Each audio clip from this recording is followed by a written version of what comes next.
Last talk for the month of June, and the month's theme is Living from Divine Wisdom. So we've accomplished that, right? Yay. Took us 4 weeks, but here we are, living from divine wisdom. And today's talk is, it's all good. It's all good. It's funny because how do I get these titles? And how do I get these titles where they are, you know? I mean, I look at the themes for the month. We follow the themes of the Science of Mind magazine. And so I get them a year in advance. And so I plan out the themes for the month and then the talk titles. So this has been, 12 months coming, It's All Good, when actually, when you look around, it doesn't really feel like it's all good, and it doesn't really look like it's all good. And I was having a conversation. I have a ministers group that I talk with every week, and I said, I don't know what to do with this because it looks anything but it's all good, And so one of my minister friends says, well, don't worry about it. Just keep the title, It's All Good, put a dash and put WTF, and just do the talk. I was like, okay, so here we are, So it's all good. It is all good, And do you ever have those people that tell you that? It's usually when something disappointing has happened, right? When something unfortunate happens, when we are disillusioned or disappointed, or when things are not working out the way we think they ought to, or we have expected them to, there's always little Sally Sunshine who goes bouncing by and going, it's all good, right? You know those people. Don't worry, it's all good. I want to slap those people. Not all the time, but sometimes. I want to line them up, like they did in the Three Stooges, and just go, just slap them all sometimes. And on a certain level, I know that what they're saying is correct. I know that what they are saying is correct. I know it's all God. I know it is all God, and it is all good. I get that. You get that. We do get that. On some level, we understand that is truth, even when things look like they couldn't get any worse.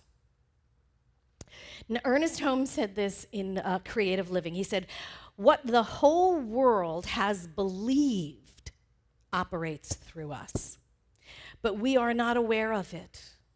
So we should not be surprised that we are carrying around with us thoughts that deny the supremacy of good.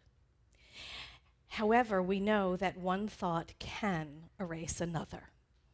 That's the whole change your thinking, change your life thing, right? So I get it. It's all good. Sometimes I just don't want to hear it. Do you ever get like that too? I wonder about that too sometimes. Where does that come from? I just don't want to hear it right now. I know the truth. I just don't want to be reminded of it. Thank you very much. I'm right in the middle of my condition to the contrary. Ever happen to you? Did it ever happen to you, really? I hope I'm not the only one. It's almost like I'm saying, wait, don't stop me now. I'm in my suffering mode. I want to get the most out of it, so please don't tell me it's all good right now. I've got some quality suffering time I'm looking forward to here. I don't want you to talk me out of it. Ernest Holmes said, God did not create the world, so we have to suffer part of the time in order that we shall not suffer the rest of the time. If the universe demanded suffering, it would destroy itself. Why then do we suffer? And he goes on to say, the only reason is because we do not know how not to suffer. He was so funny. Anyway, he said, how are we going to learn not to suffer? He said, first of all, we should be absolutely certain that we can have confidence in the universe.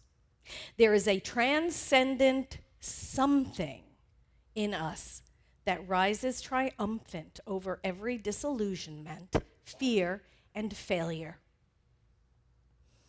So that is the truth. That is our refuge, The interesting part about life is we are hardwired for the negative. If you've read any of the research that is done on the primal brain, this is an ancient thing. It's called evolutionary, it is an evolutionary imprint, and it's called negativity bias. We are hardwired for the negative. This bias served us in survival situations, right? But it can cause distress in our everyday lives. You know, when we sat around the fire, singing songs and telling stories, and it was all nice, and then someone heard a twig snap, we were on alert right away. That's negativity bias. We heard a branch crack under the weight of what? A tiger? An approaching enemy tribe? Whatever. Survival required attention to possible negative outcomes, but requires less attention for positive ones. Because really, that doesn't mean survival for us. So we are hardwired to snap to attention when the negative clues are being brought forth, way more than the positive ones. And here's the tricky part. Because there is a disproportionate amount of attention to negative, when we're seeking balance in our lives, it's not a 50-50 solution.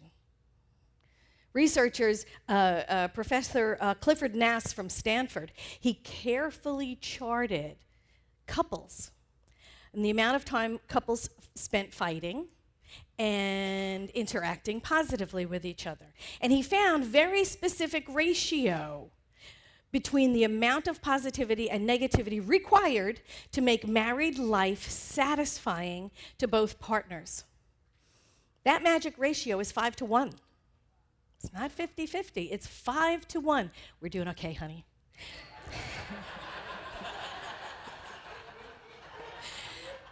5-1. As long as there are 5 times more positive feelings and interactions between husbands and wives as there are negative, the marriage is likely to be stable over time.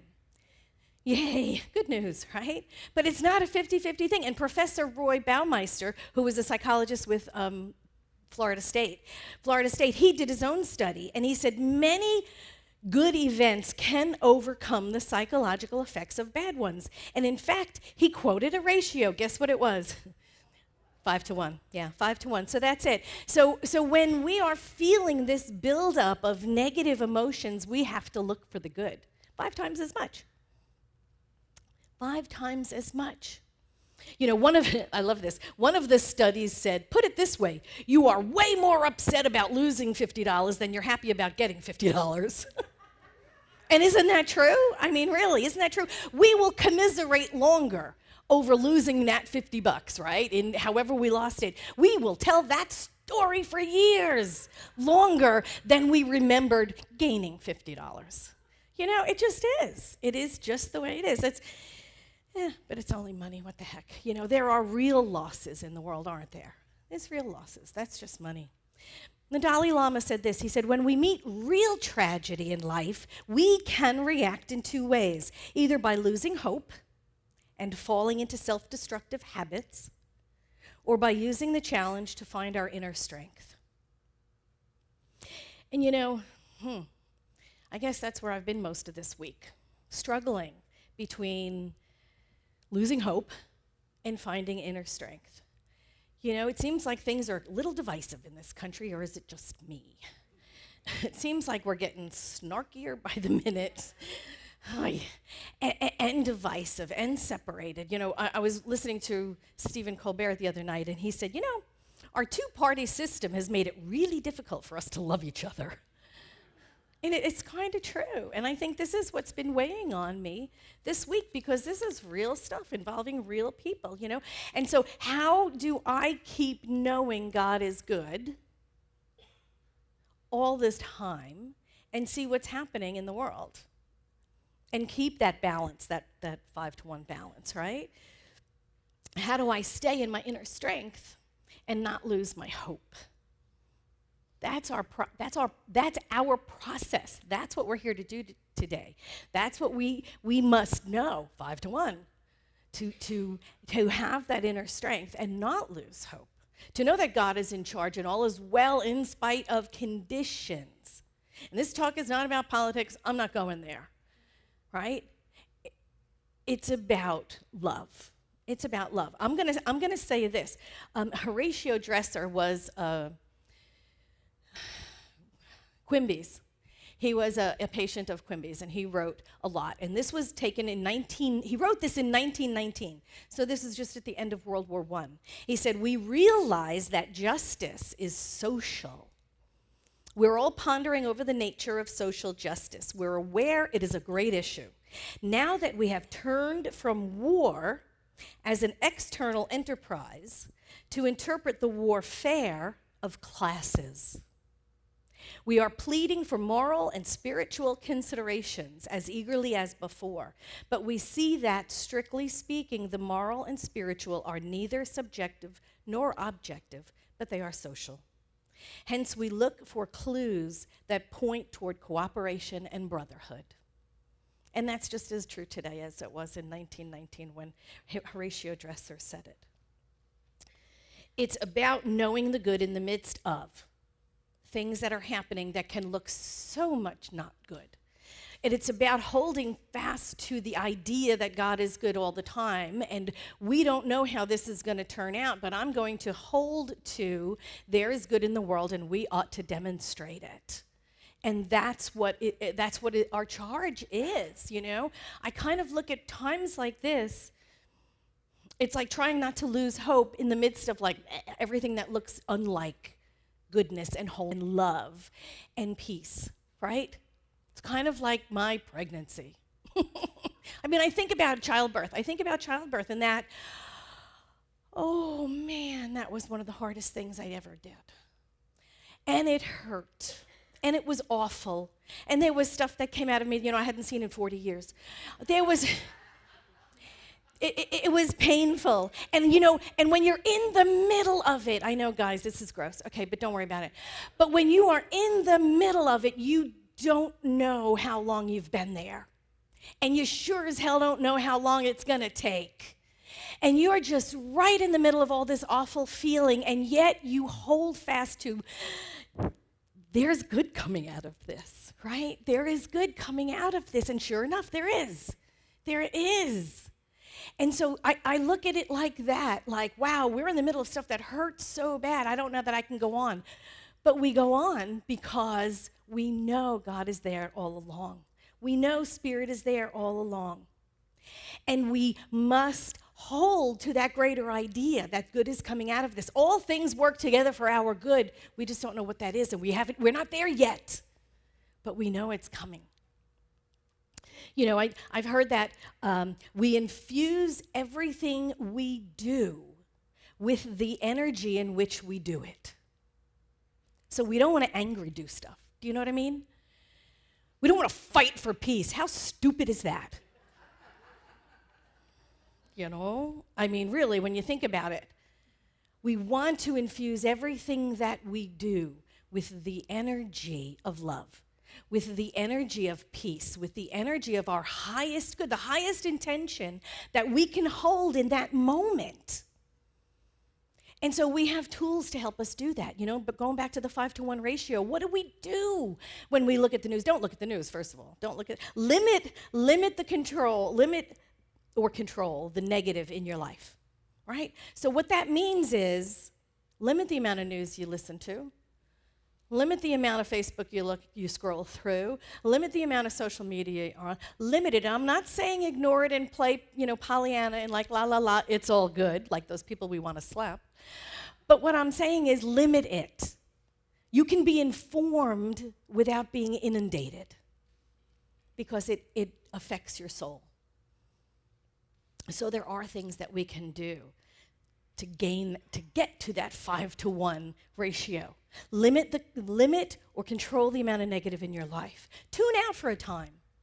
Tune out of everything. Leave your phone at home. Go walk in nature. Go walk by the beach. Absolutely unplug for a little bit each day. You know what is a great, great thing to increase your 5-to-1 ratio? Music, right? Am I right? Don't you feel better when you sing? Don't you feel better when you are involved in music. Oh my God, who was here Thursday to see Neil Diamond look alike? Holy moly, that guy was amazing, right? Everybody walked out of that concert feeling better. Just everybody was uplifted by that. Music does open our souls, and it soothes us and it makes us happier. Meditation. We have meditation. I belong to 1, 2, 3, at latest count, 3 different Power of 8 groups. So I'm doing about an hour and a half more meditation a day than I usually do. And I remember telling John, I'm walking around and I feel it's really interesting. I feel a little untethered to what's going on. Oh, that non-attached in the world but not of it kind of thing. It's just way more than I normally do. But meditation will do that for you. It will allow you to go deep and to be non-attached. So it's peaceful. It's a peaceful place for you to go about your business. Mantra, that beautiful chant that the choir sang us into meditation, was what Ernest Holmes always said. There's only one life. That life is God's life. That life is perfect. That life is my life now. People have referred to it as Ernest Holmes' mantra, although he never did. But they referred to that as Ernest Holmes' mantra because that's what he would say. He would open his prayers or close his prayers with that. He just knew it. So you have those things. You have mantras. You have affirmations. Anybody else have them stuck all over the house like I do? I have them. Yes, thank you, God. I have them stuck on the mirror and in the visor in my car and all kinds of places. Affirmations. All it is just to remind us of the truth when we forget it. That's another thing that will increase our 5-to-1 ratio. Breath work. Who does breath work here? I know we have people that do it. You? Yes? Okay, breath work. Amazing. When you go back to the breath, you go back to the breath, you go back to that place that is stillness. I'm here, I'm alive, I'm breathing. All things considered, this is a good thing. Practice mindfulness. And that's just being where you are when you're there. Because most of the time, aren't we someplace else when we're there? We're here, but we're thinking about the store, or we're thinking about the laundry, or we're thinking about what we need to do on the way home, or we're thinking about what we just did or didn't do, what we blew off on the way to here. All those kinds of things, but we're not here. Practicing mindfulness is being fully present and awake and aware to where you are when you're there. It's a wonderful thing. It's a wonderful gift we give ourselves. Touchstones. I love them. I know Paul, don't we still have some in the bookstore? Those little touchstones that have words on them. You keep them in your pocket, and when stuff starts getting you frantic, you put your hand in your pocket and you remember. They have no special power of their own, just like crystals or other stones. There is no special magic power in the stone. It's the fact that we remember when we touch it. We remember who we are. We remember what the truth is. Also increases our 5-to-1. And then practicing gratitude. When we get up in the morning, before we even get out of the bed, before you even get out of bed, think gratitude thoughts. What are you grateful for? The good night's sleep, or the tossing and turning, or the getting up at 4 a.m. so that you could journal. Whatever. What the day is about, the fact that you have food. The coffee's going to be any minute now. You're going to have coffee, right? Yes. Coffee, proof God loves us and wants us to be happy. So there's all kinds of things to be grateful for before you even get out of bed. And then you get out of bed, and what's the first thing you do? Indoor plumbing. That's my most favorite thing to be grateful for. It really is, indoor plumbing. We could be grateful all day long. So it's about bringing those things to our consciousness. And then you have prayer, right? Remember that. That's always a great way to start the day. There's prayer in the morning, there's prayer in the evening. There are prayer request forms in your bulletin. So even if you've never filled one out, fill one out today. And even if the prayer is, I'd like to think more gratitude thoughts, there you go. That in itself is a prayer. So you have prayer. You have prayer requests. You have practitioners. Who's a practitioner here? Raise your hand, practitioners. Look at all these practitioners around the room. You have all of these practitioners to call. They're in your bulletin. I know they are. I see it every week. There's a list of them. Call one of them. Put one on a retainer. You call them up and you say, I don't know what's going on in my life right now, but I'm not seeing the truth. I'm seeing a condition. I'm seeing awful stuff. I'm mad. I'm angry. I'm frustrated. I'm whatever. And your practitioner will pray with you. That's what we do. That's what we do. We know the truth for you. Then there is hugs and smiles and laughter. Hugs and smiles and laughter. You just can't beat it.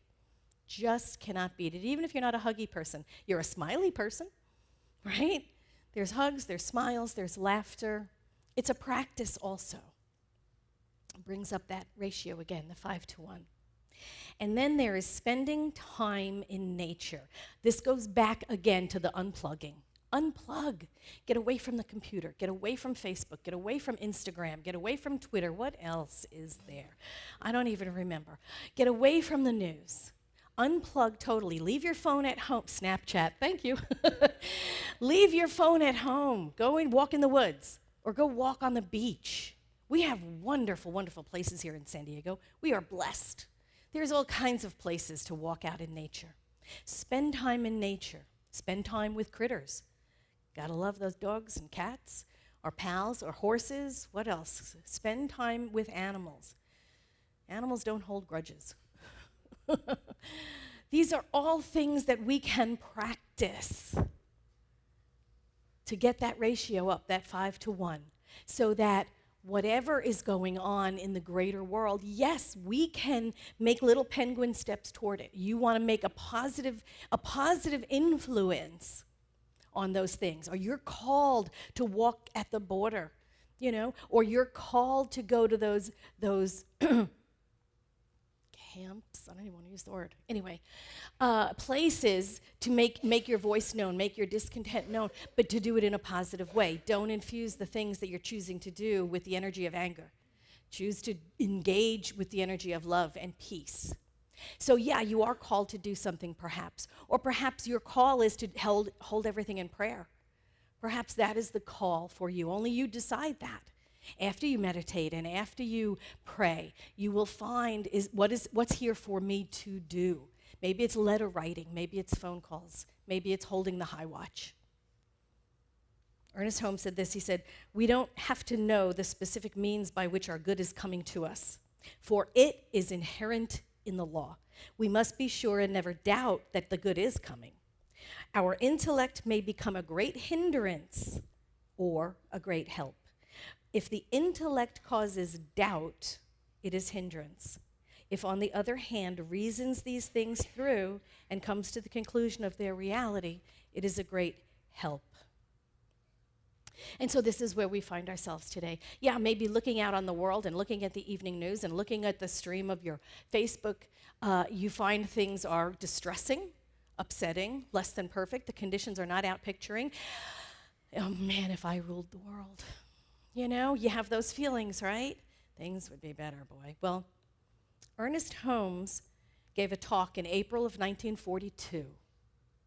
And I want to finish with this because this was, right when World War II was starting up.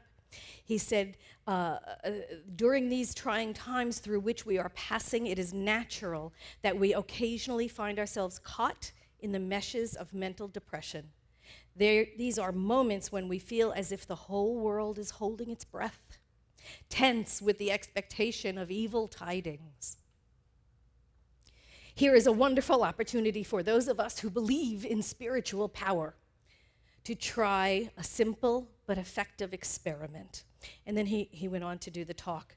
But this is the experiment that he's asked us to do. Make a habit of spending a few moments every day making the following declaration, and it is his affirmative statement that he made.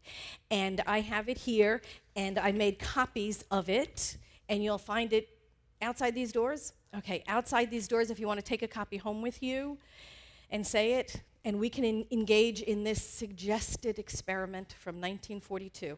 These are his words. I am filled with inexhaustible energy of life. I am filled with a limitless enthusiasm for living. There is a deep calm at the center of my being which is undisturbed, which is forever at peace with the universe around me.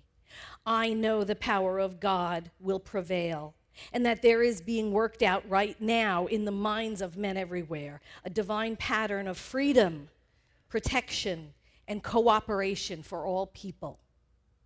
I know that no thoughts of doubt or depression can enter my consciousness. There is nothing in me that receives them. I live in the buoyancy of spirit. There is no doubt in my consciousness.